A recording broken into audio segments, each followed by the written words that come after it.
شنیدن صدای استاد بی‌بدیل ترانه‌های ماندگار گیلکی در قاب شادباش عید به رغم تلخی‌های قرن اخیر نوید بخش شروعی نوست برای ما تا در این لحظات آغاز قرن نوین با شور و حالی دوچندان چشم به راه تغییر باشیم و بهاری که دگرگون کند حال دلمان را.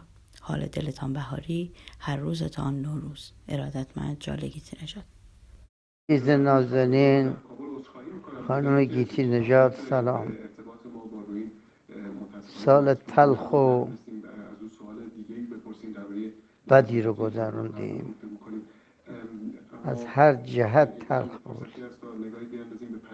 و هر جهت آرزو میکنیم سال جدید سالی بهتر و روشن‌تر و قشنگتر باشه.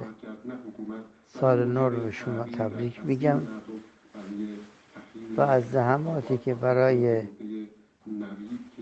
این کاری که شروع کردی میکشید من به شخص ممنونم. و همه عزیزان و همه هموطنان و همه دوستان و همه ایرانیان و همه اونهایی که عشقی به گیلان و به ایران دارن، شما عید شما رو مبارک کن.